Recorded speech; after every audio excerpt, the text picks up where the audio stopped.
Hi everyone, chemistry में 12th class chemistry में आपका स्वागत है।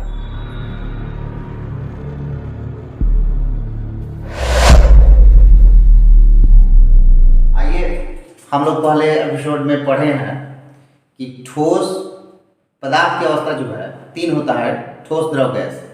ठोस का अध्ययन कर चुके हैं, गैस का, द्रव का भी। तो इससे संबंधित बीएम यानी कि 12th क्लास के फाइनल एनुअल एग्जामिनेशन में कौन सा क्वेश्चन करता है, तो थोड़ा सा क्वेश्चन पर भी ध्यान देंगे हम, क्योंकि पढ़ते समय क्वेश्चन बनाना आ जाता है तो ये विद्यार्थी के लिए एक गोल्डन अपॉर्चुनिटी बन जाता है, क्योंकि हम पढ़ते हैं बेहतर रिजल्ट के लिए। तो क्लास 12 चैप्टर 1 ठोस पर आधारित बीएम क्वेश्चन तथा गुण पदार्थ। अब ठोस का गुण भी पढ़ेंगे, बने रहिएगा इस वीडियो में, गुण भी बताएंगे आगे का डिटेल्स अध्ययन।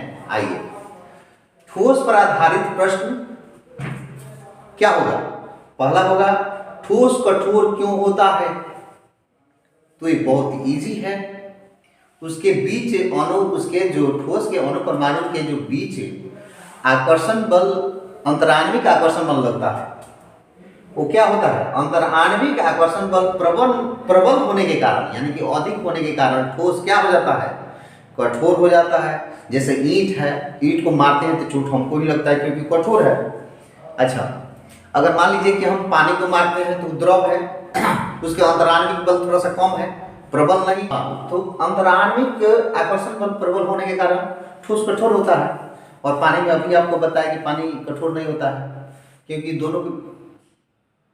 दोनों के बीच काफी अंतर है। तो अब क्वेश्चन 2 है कि ठोस का आयतन निश्चित क्यों होता है? इसका आयतन मान लीजिए जो है वो निश्चित क्यों होगा? तो निश्चित भी उसी कारण से होता है, यानी कि अणु परमाणु के मध्य प्रबल आकर्षण बल के कारण। यानी कि ठोस के आयतन निश्चित होने के कारण क्या है? जिसके अणु या परमाणु होते हैं उसके मध्य जो प्रबल आकर्षण बल हो जाता है, कठोर बना देता है, प्रबल बनता है, तो वो क्या उसका आयतन भी निश्चित कर देता है। आप आराम से इसे उतार सकते हैं। तब तक हम ठोस के गुण का अध्ययन करते हैं, आगे बताने है एवरीवन। ठोसों के गुण अब पढ़ेंगे। अभी हम पढ़े थे कि ठोस पर आधारित बीएम क्वेश्चन। अब हम पढ़ेंगे ठोसों के गुण क्या क्या होते हैं। ये बोर्ड में पूछ सकता है, तो इसमें डरने की जरूरत नहीं है। ठोसों के गुण बहुत ही सटीक है, सरल रूप में दिया जा रहा है, आप इसे याद कर सकते हैं। तो आइए देखते हैं ठोसों के गुण में क्या होता है। पहला होता है कि इसके आकार और आयतन दोनों निश्चित होता है, क्योंकि हम लोग ठोस में पढ़े हैं कि आकार और आयतन दोनों निश्चित होता है। तो ठीक है, इसके आकार और आयतन दोनों निश्चित होता है। अंतराण्विक आकर्षण बल द्रव और गैस की अपेक्षा प्रबल होता है। अभी हम लोग क्वेश्चन उसी से सॉल्व किए थे।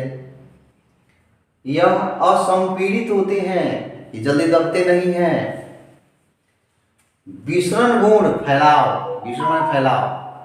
फैलाव गुण द्रव और गैस की अपेक्षा नगण्य होता है। इसमें बहुत कम फैलने की चांस होती है कठोर होने के कारण। इसमें घनत्व द्रव और गैस की अपेक्षा अधिक होता है। इसमें जो घनत्व होता है वो द्रव और गैस की अपेक्षा अधिक होता है। चलिए आगे और देखते हैं। हेलो गाइस, आइए केमिस्ट्री में क्लास 12 चैप्टर 1 केमिस्ट्री में अंतराण्विक दृष्टि से ठोस का प्रकार का अध्ययन करते हैं।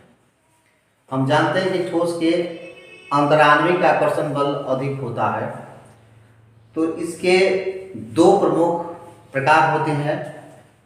वे हैं, जैसे पदार्थ में हम जानते हैं कि 3 होता है, ठोस, द्रव, गैस। लेकिन ठोस में 2 प्रकार होता है। वो होता है क्रिस्टलीय ठोस और दूसरा होता है अक्रिस्टलीय ठोस। ठीक है, अगर इसका परिभाषा हम जान जाते हैं तो ये ऑटोमेटिक उसके विपरीत में हो जाएगा, क्योंकि और लगाने से उल्टा हो जाता है। तो जिस ठोस के, चलते हैं क्रिस्टलीय ठोस में, जिस ठोस के अणु एक निश्चित क्रम में हो उसे क्रिस्टलीय ठोस कहते हैं। निश्चित क्रम का मतलब होता है कि जो उनके बीच के अणु हो हैं वो एक निश्चित क्रम में हो, यानी कि एक जैसे गुण वाले हो। जैसे यहाँ पर दिखाया गया, ये मान लीजिए अणु है, परमाणु है, तो अगर ये रेड है तो सभी रेड होना चाहिए, यानी कि रंग में है तो सभी रेड होना चाहिए। दूसरा लाइन में ब्लू है तो ब्लू ब्लू होना चाहिए, यहाँ पर मैं लिख दिया हूँ। और तीसरे में ग्रीन है तो ग्रीन ग्रीन होना चाहिए। ये नहीं कि यहाँ पर रेड है तो ये ग्रीन है, ये वाइट है, ये येलो है, तो ये क्रिस्टल ए का उदाहरण नहीं होगा।